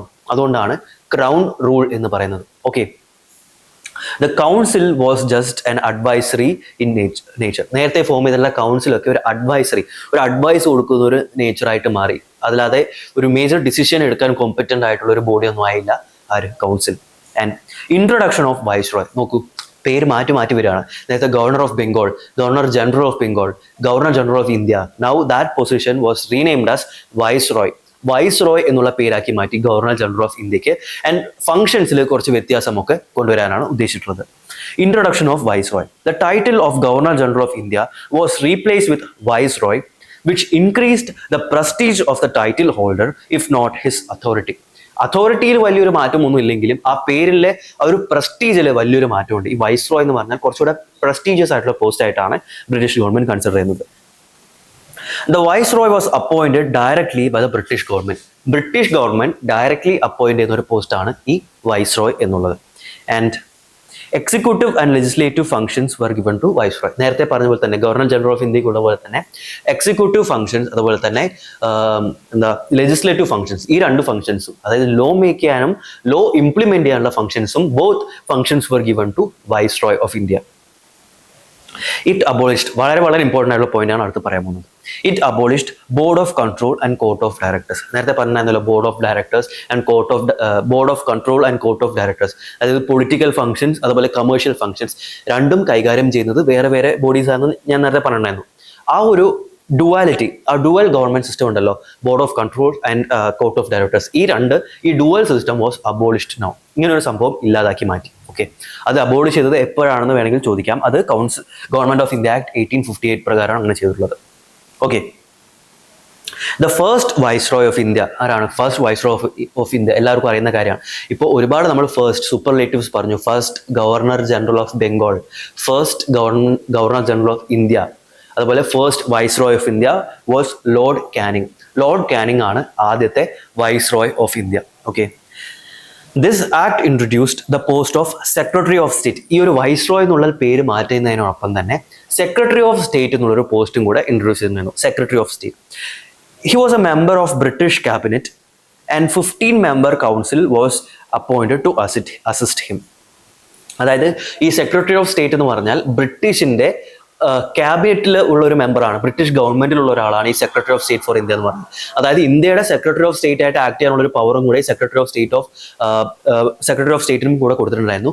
And secretary of സ്റ്റേറ്റിനെ assist ചെയ്യാൻ വേണ്ടി ഒരു 15-member കൗൺസിലിൽ കൂടെ create ചെയ്തിട്ടുണ്ടായിരുന്നു. ഈ ഒരു 15-member കൗൺസിൽ എന്ന് പറഞ്ഞാൽ ഒരു അഡ്വൈസറി ഫംഗ്ഷൻ മാത്രമുള്ള ഒരു കൗൺസിലാണ്. അതായത് അല്ലാതെ വലിയൊരു മേജർ ഡിസിഷൻ എടുക്കാനൊന്നും കോമ്പറ്റന്റ് ആയിട്ടുള്ള ഒരു കൗൺസിൽ അല്ല ഇത്. Just to advise this secretary of state. അങ്ങനെ ഒരു 15-member കൗൺസിലിനെ ക്രിയേറ്റ് ചെയ്തിട്ടുണ്ടായിരുന്നു. ആൻഡ് നോട്ട് ചെയ്യേണ്ടത്, ഈ സെക്രട്ടറി ഓഫ് സ്റ്റേറ്റ് എന്ന് പറയുന്നത് ബ്രിട്ടീഷ് ഗവൺമെന്റിന്റെ ഒരു റെപ്രസെന്റേറ്റീവ് ആണ്. Okay, and Lord Stanley, important again, Lord Stanley was the first secretary of state of India. First secretary of state അപ്പോൾ ആരാണ്? Lord Stanley became the first secretary of state of India. And ഇതൊക്കെയാണ് 1858. So 1858 ആണ് തൊട്ടടുത്ത്, അതായത് company rule കഴിഞ്ഞ് സെപ്പോയ് മ്യൂട്ടനി കഴിഞ്ഞിട്ടുള്ള ആദ്യത്തെ ഒരു ആക്ടാണ് ഗവൺമെന്റ് ഓഫ് ഇന്ത്യ ആക്ട് 1858. ഇത് പ്രകാരം ഇതിലുള്ള മേജർ കാര്യം എന്താണെന്ന് പറഞ്ഞാൽ കമ്പനി റൂൾ മാറ്റി ക്രൗൺ റൂൾ കൊണ്ടുവന്നു. വളരെ ഇമ്പോർട്ടൻ്റ് ആയിട്ടുള്ള ആക്ടാണ് ഇപ്പോൾ ഡിസ്കസ് ചെയ്തത്. Next one is Indian councils act of 1861. Indian councils of act of 1861 ഇതെന്താണെന്ന് ചോദിച്ചു കഴിഞ്ഞാൽ, the reason for the initiation of this policy was to know what the Indians thought about British rule. അതായത് ഇത്രയും കാലം കൊണ്ടുവന്ന ഒരു British rule, ഇത്രയും കാലം ഒരുപാട് ആക്ട്സ് പ്രകാരം ബ്രിട്ടീഷ് റൂൾ കൊണ്ടുവന്നു. ആക്ച്വലി ബ്രിട്ടീഷിന്റെ ഒരു പോരായ്മയാണത്. അവർക്കൊരു ഇപ്പോഴും അറിയാലോ, ബ്രിട്ടീഷ് ഒരു റിട്ടേൺ കോൺസ്റ്റിറ്റ്യൂഷൻ എന്ന് പറഞ്ഞൊരു സംഭവമില്ല. വേരിയസ് റൂൾസ് പ്രകാരമാണ് അവർ റൂൾ ചെയ്തുകൊണ്ടിരുന്നത്. അതുപോലെ തന്നെ ഇന്ത്യനെയും ഒരു പർട്ടിക്കുലർ കോൺസ്റ്റിറ്റ്യൂഷൻ ഒന്നും ഇല്ലാതെ ഓരോ റൂൾസ് പ്രകാരം ഓരോ കാലം കഴിയുമ്പോൾ 20 years ഒക്കെ കഴിയുമ്പോൾ ഒരു പർട്ടിക്കുലർ റൂൾ വരും, അത് പ്രകാരം റൂൾ ചെയ്യും. അങ്ങനെ ഓരോ കോൺസ്റ്റിറ്റ്യൂഷണൽ റിഫോംസ് ഇങ്ങനെ കൊണ്ടുവന്ന് അങ്ങനെയാണ് റൂൾ ചെയ്തുകൊണ്ടിരുന്നത്. അതുകൊണ്ട് തന്നെ ഇത്രയും കാലം കൊണ്ടുവന്നിട്ടുള്ള ഈ ഒരു കോൺസ്റ്റിറ്റ്യൂഷണൽ റിഫോംസ് ഒക്കെ ഇന്ത്യൻസിന്റെ ഒപ്പീനിയൻ അറിയാൻ, എങ്ങനെയാണ് ഇന്ത്യൻസ് അതൊക്കെ നോക്കിക്കാണുന്നതും കൂടെ മനസ്സിലാക്കാൻ വേണ്ടിയിട്ടാണ് ഇങ്ങനത്തെ ഒരു ഇന്ത്യൻ കൗൺസിൽസ് ആക്ട് ഓഫ് 1861 കൊണ്ടുവന്നിട്ടുള്ളതെന്നാണ് പറയുന്നത്. Imperial legislative council. The act enlarged the Governor General's Council for the purpose of making laws. Indian people could also be nominated. അതായത് നേരത്തെ ഗവർണർ ജനറൽ ഉണ്ടായിരുന്ന കൗൺസിൽ ഉണ്ടല്ലോ, ആ കൗൺസിലിനെ എൻലാർജ് ചെയ്തു. And Indian people could also be nominated. Governor ജനറലിന്റെ കൗൺസിലിലേക്ക് Indian പീപ്പിളിനെയും കൂടെ nominate ചെയ്യാൻ പറ്റും എന്നുള്ളൊരു ഡിസിഷനാണ് എടുത്തിട്ടുള്ളത്. And in accordance with the act of Lord Canning, the then viceroy nominated 3 Indians to his legislative council. അങ്ങനെ ഇന്ത്യൻ പീപ്പിളെ നോമിനേറ്റ് ചെയ്യാന്നുള്ള ഡിസിഷൻ ആണല്ലോ എടുത്തത്. അതുകൊണ്ട് തന്നെ അപ്പോഴത്തെ വൈസ്രോയ് ആയിട്ടുള്ള കാനിങ് 3 പേരെ ഇന്ത്യൻ ലെജിസ്ലേറ്റീവ് കൗൺസിലിലേക്ക് നോമിനേറ്റ് ചെയ്തു. അത് ആരൊക്കെയാണെന്ന് ചോദിച്ചു കഴിഞ്ഞാൽ വളരെ ഇമ്പോർട്ടൻ്റ് ആണ്. ഇത് പല രീതിയിൽ പ്രീവിയസ് ഇയർ ചോദിച്ചിട്ടുള്ളതാണ്. Raja of Banaras, Maharaja of Patiala and sir Dinkar Rao. ഈ 3 പേരെയാണ് എന്താണ് കൗൺസിലിലേക്ക് ഇന്ത്യൻസ് ആയിട്ടുള്ള ആൾക്കാരായിട്ട് റിക്രൂട്ട് ചെയ്തിട്ടുള്ളത്. ഓക്കെ, അപ്പോയിന്റ് ചെയ്ത ആരാണ്? ലോർഡ് കാനിങ് ആണ്. ഓക്കെ, ലോർഡ് കാനിങ് ആണ് ഇവരെ അപ്പോയിന്റ് ചെയ്തിട്ടുള്ളത് കൂടെ നോക്കുക. സോ ഇന്ത്യൻ റെപ്രസെന്റേഷൻ, അതായത് ഇന്ത്യൻ ഒപ്പീനിയൻ അറിയാൻ വേണ്ടി, ഇന്ത്യൻ ഒരു പാർട്ടിസിപ്പേഷനും കൂടെ ഉണ്ടാക്കാൻ വേണ്ടിയിട്ടാണ് ഈ ഒരു ഇന്ത്യൻ കൗൺസിൽസ് ആക്ട് ഓഫ് 1861 കൂടെ ക്രിയേറ്റ് ചെയ്തിട്ടുള്ളതെന്നും ആലോചിക്കുക. And next one, it restored the legislative powers to the Bombay and Madras presidencies. നേരത്തെ കംപ്ലീറ്റ്ലി ഈ ഒരു ബോംബെ ആൻഡ് മദ്രാസ് പ്രസിഡൻസീസിന്റെ പവേഴ്സ് ഡിപ്രൈവ് ചെയ്തിട്ടുണ്ടായിരുന്നു എന്ന് പറഞ്ഞു. ഇവര് നോൺ എക്സിസ്റ്റന്റ് പോലെയായിരുന്നു. ആക്ച്വലി ഇവരുണ്ടെങ്കിലും വലിയൊരു പവർ ഉണ്ടായിരുന്നില്ല. ആ കംപ്ലീറ്റ് പവർ വാസ് നേരത്തെ ഡിപ്രൈവ് ചെയ്തിട്ടുണ്ടായിരുന്നു. ഈ ഒരു പവർ തിരിച്ചു കൊടുക്കുകയാണ് ഈ ഒരു ആക്ട് പ്രകാരം ചെയ്തിട്ടുള്ളത്. കുറച്ച് നല്ല കാര്യം എന്നുള്ള രീതിയിലാണ് ബ്രിട്ടീഷ് ഇതൊക്കെ കൊണ്ടുവരുന്നത്. It restored the legislative powers given to Bombay and Madras presidencies. It is considered the beginning of decentralization. വളരെ വളരെ ഇമ്പോർട്ടൻ്റ് ആയിട്ട് നോട്ട് ചെയ്യേണ്ട ഒരു കാര്യമാണ്. ഇത്രയും കാലം നമ്മൾ centralisation of powers of British ആണ് പറഞ്ഞുകൊണ്ടിരുന്നത്. ഈ ഒരു ആക്ട് പ്രകാരം ബോംബെ മദ്രാസ് പ്രസിഡൻസിക്ക് അവരുടെ പവർ തിരിച്ചു കൊടുക്കുകയും അത് പ്രകാരം എന്താണ് ഒരു ഡീസെൻട്രലൈസേഷൻ ഓഫ് പവറാണ് കാണാൻ പറ്റുന്നത്. നേരത്തെ ഗവർണർ ജനറൽ ഓഫ് ഇന്ത്യയുടെ കയ്യിലുണ്ടായിരുന്ന പവർ മൊത്തം ഇപ്പോൾ എന്താണ് കുറച്ച് പവേഴ്സ് ഒക്കെ താഴത്തേക്ക് കൊടുക്കാൻ തുടങ്ങി. ഒരു ഡീസെൻട്രലൈസേഷൻ ഓഫ് പവേഴ്സ് നമുക്ക് ഇവിടെ കാണാൻ പറ്റും. ആൻഡ് ഇങ്ങനെ പ്രീവിയസ്ലി ചോദിച്ചിട്ടുണ്ട്, ഏത് ആക്ട് പ്രകാരമാണ് ഡീസെൻട്രലൈസേഷൻ സ്റ്റാർട്ട് ചെയ്തിട്ടുള്ളത് എന്ന് ചോദിച്ചിട്ടുണ്ട്. സോ ഏതാണ്? ഇന്ത്യൻ കൗൺസിൽസ് ആക്ട് ഓഫ് 1861 പ്രകാരമാണ് decentralisation started in India. Okay, portfolio system was introduced. Very very important. Portfolio system was introduced in India. Portfolio system എല്ലാവരും കേട്ടിട്ടുള്ള ഒരു സംഭവമാണ് പോർട്ട്ഫോളിയോ സിസ്റ്റം. ആ പോർട്ട്ഫോളിയോ സിസ്റ്റം ഇൻട്രൊഡ്യൂസ് ചെയ്തത് ഈ ഒരു ഇന്ത്യൻ കൗൺസിൽസ് ആക്ട് ഓഫ് 1861 പ്രകാരമാണ്. The portfolio system in India executive council was introduced by the Indian councils act of 1861. This act transformed the executive council to function as a cabinet. Portfolio എന്ന് പറഞ്ഞാൽ എന്താണ്? ഇപ്പോഴും ഉള്ളൊരു സംഭവമാണ് portfolios.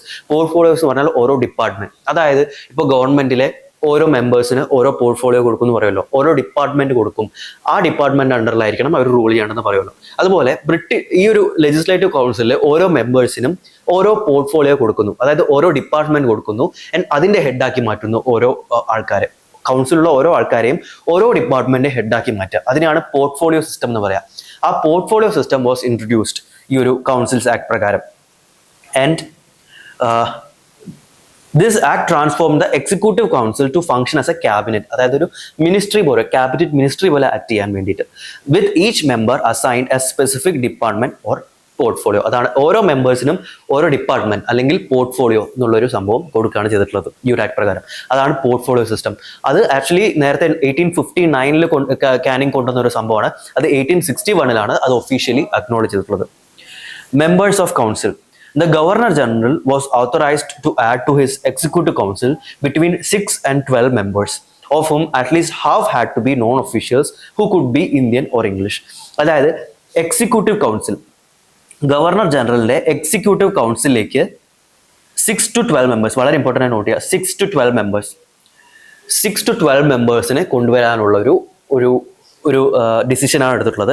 അതിൽ half ആൾക്കാർ non official and half ആൾക്കാർ official members, അത് as well as non official members. അങ്ങനെ 2 കാറ്റഗറി ഓഫ് പീപ്പിൾ വേണം എക്സിക്യൂട്ടീവ് കൗൺസിലേക്ക്. ആൻഡ് ഈ നോൺ ഒഫീഷ്യൽ മെമ്പേഴ്സിലെ കുറച്ച് പേര് ഇന്ത്യൻ പീപ്പിൾ ആവാം എന്നുള്ളൊരു ഡിസിഷനും കൂടെ എടുത്തിട്ടുണ്ടായിരുന്നു. അതായത് ഗവർണർ ജനറലിന്റെ എക്സിക്യൂട്ടീവ് കൗൺസിലേക്ക് 6 to 12 മെമ്പേഴ്സ് ഉണ്ടാവാം. നേരത്തെ ഒക്കെ 4 അങ്ങനെയൊക്കെ പറഞ്ഞിട്ടുണ്ടായിരുന്നു. ഇപ്പോൾ 6 to 12 മെമ്പേഴ്സ് ഉണ്ടാവാൻ പറ്റും എക്സിക്യൂട്ടീവ് കൗൺസിലേക്ക്. ആൻഡ് ഈ എക്സിക്യൂട്ടീവ് കൗൺസിലുള്ള ഈ 6 to 12 മെമ്പേഴ്സ് അറ്റ്ലീസ്റ്റ് ഹാഫ് പേര് ഒഫീഷ്യൽ മെമ്പേഴ്സും ഹാഫ് പേര് നോൺ ഒഫീഷ്യൽ മെമ്പേഴ്സ് ആയിരിക്കണം. ആൻഡ് ഈ നോൺ ഒഫീഷ്യൽ മെമ്പേഴ്സ് എന്നുള്ള കാറ്റഗറിയിൽ ഇന്ത്യൻസിനെ വേണമെങ്കിൽ റിക്രൂട്ട് ചെയ്യാം. അതായത് ഇന്ത്യൻസിനെ നോൺ ഒഫീഷ്യൽ മെമ്പേഴ്സ് ആക്കിയിട്ട് ഈ എക്സിക്യൂട്ടീവ് കൗൺസിലേക്ക് റിക്രൂട്ട് ചെയ്യാം എന്നുള്ളൊരു ഡിസിഷനും കൂടെ എടുത്തിട്ടുണ്ടായിരുന്നു ഈ ഒരു ആക്ട് പ്രകാരം, ഇന്ത്യൻ കൗൺസിൽസ് ആക്ട് 1861 പ്രകാരം. ഓക്കെ, സോ അങ്ങനെ ഒരു ചേഞ്ചാണ് ഈ ഒരു ഇന്ത്യൻ കൗൺസിൽസ് ആക്ട് 1861 പറയാനുള്ളത്. ഓക്കെ, കുറച്ചുകൂടെ ഡീറ്റെയിൽ ആയിട്ട് നോക്കുകയാണെന്നുണ്ടെങ്കിൽ ഇംപീരിയൽ ലെജിസ്ലേറ്റീവ് കൗൺസിൽ, ഈ ഒരു ആക്ട് പ്രകാരം ഉണ്ടാക്കിയിട്ടുള്ള ഈ ഒരു ഇംപീരിയൽ ലെജിസ്ലേറ്റീവ് കൗൺസിലിന് എന്തൊക്കെയാണ് ഫീച്ചേഴ്സ് ചോദിച്ചു കഴിഞ്ഞാൽ വലിയൊരു പവേഴ്സ് ഒന്നും ഇല്ല എന്നാണ് പറയുന്നത്. It possessed no real powers. പ്രത്യേകിച്ച് വലിയൊരു പവേഴ്സ് ഒന്നും ഇല്ലാത്തൊരു, ഇത്രയും നേരം പറഞ്ഞുകൊണ്ടിട്ട് തന്നെ എപ്പോഴും ഈ ഒരു വൈസ്രോയ് ഹെഡിൽ നിൽക്കുന്ന ഒരാളാണ് എപ്പോഴും ബ്രിട്ടീഷ് അണ്ടറിൽ പവർഫുൾ ആയിട്ടുള്ളത്. അതിൻ്റെ കൗൺസിലോ ഒക്കെ ഒരു അഡ്വൈസറി ബോഡി ആയിട്ട് മാത്രമായിരിക്കും ഉണ്ടാവുക. പ്രത്യേകിച്ച് പവറൊന്നും ഇല്ലാത്തൊരു ബോഡി ആയിട്ടാണ് അവരുള്ളത്. And it was merely an advisory body. ഞാൻ നേരത്തെ പറഞ്ഞ പോലെ തന്നെ ഒരു അഡ്വൈസറി ബോഡിയാക്കി മാത്രമാണ് ഈ ഇംപീരിയൽ ലെജിസ്ലേറ്റീവ് കൗൺസിലിനെ മാറ്റിയിട്ടുള്ളത്. പ്രത്യേകിച്ച് ഡിസിഷൻ ഒന്നും എടുക്കാനുള്ള പവറൊന്നും ഈ ഇംപീരിയൽ ലെജിസ്ലേറ്റീവ് കൗൺസിലിന് ഇല്ല. It could not discuss any important measure and no financial measures at all without the previous approval of the government. ഗവൺമെന്റിന്റെ അപ്രൂവൽ ഇല്ലാതെ ഒരു ഇമ്പോർട്ടൻറ്റ് മെഷേഴ്സിനെ കുറിച്ച് ഡിസ്കസ് ചെയ്യാനോ പ്രത്യേകിച്ച് ഫിനാൻഷ്യൽ മാറ്റേഴ്സ്, റവന്യൂ മാറ്റേഴ്സിനെ കുറിച്ചൊന്നും ഡിസ്കസ് ചെയ്യാനുള്ള ഒരു പവേഴ്സും കൊടുത്തിട്ടില്ല. ജസ്റ്റ് ഒരു അഡ്വൈസറി ബോഡി ആയിട്ട് മാത്രമാണ് ഈ ഒരു ഇംപീരിയൽ ലെജിസ്ലേറ്റീവ് കൗൺസിലിനെ ക്രിയേറ്റ് ചെയ്ത് വെച്ചിട്ടുള്ളത്. അതായത് പ്രത്യേകിച്ച് ഒരു ഡിസ്കഷൻസോ അല്ലെങ്കിൽ ഫിനാൻഷ്യൽ മെഷേഴ്സിനെ കുറിച്ചോ ഒരു ഡിസ്കഷനോ ഒന്നും കൊണ്ടുവരാൻ കോമ്പിറ്റൻ്റ് ആയിട്ടുള്ള ഒരു ബോഡി അല്ല ഇത് എക്സിക്യൂട്ടീവ് കൗൺസിൽ എന്ന് പറഞ്ഞാൽ. It had no control over budget. അതായത് ഗവൺമെന്റ് ബഡ്ജറ്റിൽ ഡിസ്കസ് ചെയ്യാനോ അതിൽ ഒരു കൺട്രോൾ ഒന്നും ഇല്ല ഈ ഒരു ഇംപീരിയൽ ലെജിസ്ലേറ്റീവ് കൗൺസിലിൽ. Okay, and it could not discuss the motions of the administration. അഡ്മിനിസ്ട്രേഷനെ കുറിച്ചും ഡിസ്കസ് ചെയ്യാനുള്ള ഒരു പവറും ഇല്ല. ചുരുക്കത്തിൽ പറയുകയാണെന്നുണ്ടെങ്കിൽ പ്രത്യേകിച്ച് ഒരു പവർ ഇല്ലാതെ വെറും ഒരു അഡ്മിനിസ്ട്രേറ്റീവ് ബോഡി ആയിട്ട് മാത്രം നിലനിൽക്കുന്ന ഒരു ബോഡിയായിരുന്നു ഇംപീരിയൽ ലെജിസ്ലേറ്റീവ് കൗൺസിൽ എന്ന് പറഞ്ഞാൽ. And no bill passed by it could become an act till it was approved by governor general. നേരത്തെ പറഞ്ഞ പോലെ തന്നെ ഗവർണർ ജനറലിന്റെ അപ്രൂവൽ ഇല്ലാതെ ഇത് പാസ് ചെയ്യുന്ന ഒരു ബില്ലും ഒരു ആക്ടായിട്ട് മാറില്ല. ഓക്കെ, സോ ഫൈനൽ അതോറിറ്റി ആര് തന്നെയാണ്? ഗവർണർ ജനറൽ തന്നെയാണ് final authority. And provincial executive council, imperial legislative council പോലെ തന്നെ പ്രൊവിൻസസിന് വേണ്ടി, ഓരോ പ്രൊവിൻസസിന് വേണ്ടി പ്രൊവിൻഷ്യൽ എക്സിക്യൂട്ടീവ് കൗൺസിൽസ് ഉണ്ടായിരുന്നു. അതിനെക്കുറിച്ച് നോക്കാം. അതായത് സിംപ്ലി പറയുകയാണെന്നുണ്ടെങ്കിൽ ഇപ്പോൾ കാണുന്ന പോലെ സ്റ്റേറ്റ് ലെജിസ്ലേച്ചർ, ഓരോ സ്റ്റേറ്റിനും ഓരോ ലെജിസ്ലേച്ചേഴ്സ് ഉണ്ടല്ലേ, അതിനാണ് സ്റ്റേറ്റ് ലെജിസ്ലേച്ചേഴ്സ് എന്ന് പറയാം. അതുപോലെ സെൻട്രലിന് വേണ്ടിയിട്ട് നിയമം ഉണ്ടാക്കുന്ന ആരാണ്? പാർലമെന്റ് ആണ് സെൻട്രൽ ലെജിസ്ലേച്ചർ. അതുപോലെ തന്നെ പണ്ട് ഇംപീരിയൽ ലെജിസ്ലേറ്റീവ് കൗൺസിൽ, അതായത് സെൻട്രൽ ലെജിസ്ലേറ്റീവ് കൗൺസിൽ, അതുപോലെ പ്രൊവിൻഷ്യൽ ലെജിസ്ലേറ്റീവ് കൗൺസിൽ, ഇപ്പോഴത്തെ സ്റ്റേറ്റ് ലെജിസ്ലേറ്റീവ് കൗൺസിൽ പോലെ. മനസ്സിലായോ? അങ്ങനെ ഡിഫറെന്റ് ലെജിസ്ലേറ്റീവ് ലെവൽസ് ഉണ്ടായിരുന്നു. സോ പ്രൊവിൻഷ്യൽ എക്സിക്യൂട്ടീവ് കൗൺസിൽ ആണെന്നുണ്ടെങ്കിൽ the authority to nominate the attorney general was granted to the governments of Bombay and Madras. Attorney ജനറലിനെ appoint ചെയ്യാനുള്ള ഒരു പവർ ബോംബെ മദ്രാസിന് കൊടുത്തിട്ടുണ്ടായിരുന്നു. ഒരു ഡീസെൻട്രലൈസേഷൻ ഓഫ് പവറാണ് കാണുന്നത്. അവർക്ക് തന്നെ അവരുടെ അറ്റോർണി ജനറലിനെ അപ്പോയിന്റ് ചെയ്യാനുള്ള ഒരു പവർ കൊടുത്തിട്ടുണ്ടായിരുന്നു. Additionally it was to propose no less than 4 and no more than 8 additional executive members to the legislative purpose. Legislative പർപ്പസിന് വേണ്ടിയിട്ട് 4 to 8 മെമ്പേഴ്സിനെ ഇൻക്ലൂഡ് ചെയ്യാനുള്ള ഒരു പവർ കൊടുത്തിട്ടുണ്ട് ഈ പ്രൊവിൻഷ്യൽ എക്സിക്യൂട്ടീവ് കൗൺസിലിന്. Okay, additional powers. The governor general was given the power to create new provinces for legislative purposes and to appoint lieutenant governors for them. അതായത് ഈ governor ജനറലിന് ഒരു അഡീഷണൽ പവർ കൊടുക്കുകയാണ്, കൂടുതൽ പ്രൊവിൻസസ് ഉണ്ടാക്കാൻ. അതായത് ഇപ്പൊ കാണുന്ന സ്റ്റേറ്റ്സ് പോലെയാണ് അപ്പൊ കാണുന്ന പ്രൊവിൻസസ്. സോ അഡീഷണൽ പ്രൊവിൻസസ് ഉണ്ടാക്കാനുള്ള ഒരു പവർ ഈ ഗവർണർ ജനറൽ കൊടുത്തിട്ടുണ്ടായിരുന്നു. അത് മാത്രമല്ല ഈ പ്രൊവിൻസസിന്റെ ടെറിട്ടറീസ് ഒക്കെ എൻലാർജ് ചെയ്യാനോ ഡിമിനിഷ് ചെയ്യാനോ ഓൾട്ടർ ചെയ്യാനോ ഒക്കെ ഉള്ള പവേഴ്സും ഈ ഗവർണർ ജനറലിന് കൊടുത്തിട്ടുണ്ടായിരുന്നു. ഓക്കെ, അതായത് ടെറിട്ടോറിയൽ പവർ കൂടെ ഈ ഒരു ഗവർണർ ജനറൽ ഉണ്ടെന്നുള്ള കാര്യം നോട്ട് ചെയ്യാം. അതായത് he was also authorized to divide or alter the limits of any presidency province of territory. ഞാൻ പറഞ്ഞ പോലെ തന്നെ ഈ അഡീഷണൽ പ്രൊവിൻസസ് ഉണ്ടാക്കുക അല്ലെങ്കിൽ എക്സിസ്റ്റിംഗ് പ്രൊവിൻസസിന്റെ ഒക്കെ ടെറിട്ടറീസ്, ബൗണ്ടറീസ് ഇതെല്ലാം ഓൾട്ടർ ചെയ്യാനുള്ള ഒരു പവറും കൂടെ ഈ ഒരു ഗവർണർ ജനറലിന് കൊടുത്തിട്ടുണ്ടായിരുന്നു. അതായത് governor general became too powerful ഈ ഒരു ആക്ട് പ്രകാരം. ആൻഡ് ഡീസെൻട്രലൈസേഷൻ, ഞാൻ നേരത്തെ പറഞ്ഞ പോലെ തന്നെ ഈ ബംഗാൾ അതുപോലെ തന്നെ മദ്രാസ് പ്രൊവിൻസസിന്റെ ഒക്കെ പവേഴ്സ് ഒക്കെ തിരിച്ചു കൊടുത്തു എന്ന് പറഞ്ഞല്ലോ. ആക്ച്വലി അവിടെ ഡീസെൻട്രലൈസേഷൻ ഓഫ് പവർ ആണ് കാണാൻ പറ്റുന്നത്. ഇത്രയും കാലം സെൻട്രലൈസ്ഡ് ആയിട്ട് നിന്നിരുന്ന ഈ ഒരു പവർ ഡീസെൻട്രലൈസ് ചെയ്യാൻ തുടങ്ങി. സോ ഡീസെൻട്രലൈസേഷൻ ടെൻഡൻസി ഫർദർ എന്താ പറയാ കൂടുതൽ പ്രോമിനന്റ് ആയിട്ട് കാണാൻ പറ്റുന്നുണ്ട്. It outlined the establishment of legislative council resembling those in the center, first in Bengal, Bombay and Madras before moving to other provinces. അതായത് ഓരോ പ്രൊവിൻഷ്യൽ കൗൺസിൽസ് ക്രിയേറ്റ് ചെയ്തെന്ന് പറഞ്ഞല്ലോ, സെൻട്രൽ ലെജിസ്ലേറ്റീവ് കൗൺസിൽ ഉണ്ടായിരുന്നു എന്ന് പറഞ്ഞല്ലോ. അതുപോലെ തന്നെ ഓരോ provincial legislative council to improve the decentralisation process. അങ്ങനെ ബംഗാളിൽ 1862, നോർത്ത് വെസ്റ്റ് ഫ്രോണ്ടിയർ പ്രൊവിൻസസിൽ 1866, പഞ്ചാബിൽ 1897. ഈ സമയത്തൊക്കെ പ്രൊവിൻസസിലും ലെജിസ്ലേറ്റീവ് കൗൺസിൽസ് ക്രിയേറ്റ് ചെയ്തു. അങ്ങനെ എന്താണ് ഡീസെൻട്രലൈസേഷൻ കൂടുതൽ വ്യാപകമായിട്ട് നമുക്ക് കാണാനായിട്ട് സാധിക്കും. പിന്നെ അങ്ങോട്ട് ബ്രിട്ടീഷിന്റെ policy actually decentralization of power ആയിരുന്നു. താഴോട്ട് പവേഴ്സ് കിട്ടുക എന്നുള്ളൊരു ഡിസിഷനാണ് എടുത്തിട്ടുണ്ടായിരുന്നത്. സോ ആക്ച്വലി നമ്മുടെ ഈ ഒരു Indian councils act of 1861 is also over. So ബാക്കിയുള്ള ആക്ട്സ് ഞാൻ അടുത്തൊരു ലെക്ചറിൽ ഡിസ്കസ് ചെയ്യുന്നതായിരിക്കും. Thank you.